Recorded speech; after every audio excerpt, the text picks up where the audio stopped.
In this demonstration, we will restore data on a workstation device using the Backup Manager. Open the Backup Manager by either clicking the device on the Management Console and then launching Backup.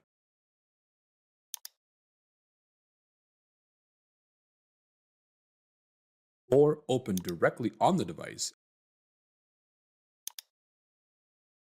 and click the Restore tab.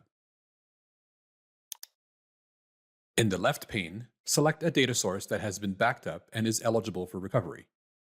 In this example, we will select Files and Folders and select the backup session from which we want to restore using the calendar. You can only restore data within the retention period and archived restores.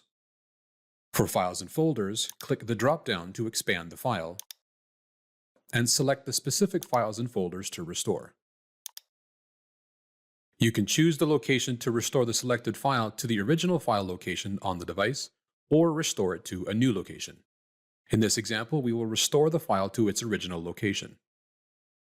You can skip files that have not changed.